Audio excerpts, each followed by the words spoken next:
তো গাইস আমি এখন দেখাবো আমাদের পাহাড়ের একটা খাবার, যেটা হচ্ছে অনেক পুরানো। এগুলো আমরা ছোটোবেলায় খেতাম, একদম ছোটো থাকতে যখন পাকে এগুলো অনেক মিষ্টি সুস্বাদু।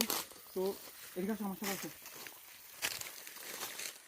এটাকে আমরা মধুগোলাপ ফল বলি, যেটা আমাদের আমাদের অঞ্চলে ভাষায় বলা হয় এটাকে মধুগোলা বলা হয়।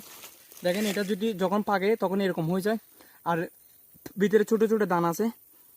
দাঁড়ান আমি দেখাই, এই দানাগুলো ঠিক দেখতে এরকম, খুব সুস্বাদু। এখন এগুলো হচ্ছে আর হচ্ছে অনেক প্রোটিন।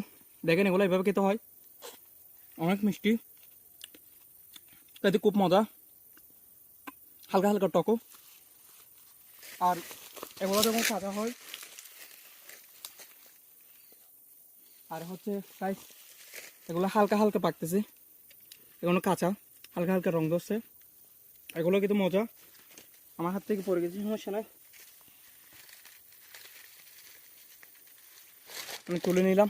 দেখেন গাইস এগুলো খেতে ঠিক এরকম, খুব মজা গাইস, খুব মজা। এখানে এসে না গেলে বুঝতে পারবেন না। তো গাইস আমরা এখন বানর দেখার আশায়, দেখি বানরটা দেখতে পাই কিনা। এটা যখন আপনার পাহাড়ি বান্দর কোনো ঠিক ঠিকানা নাই, কখন আমাদেরকে হামলা করে দেয়, তো এই জন্য সেফটি বজায় রেখে দূরে দূরে থাকতেছি।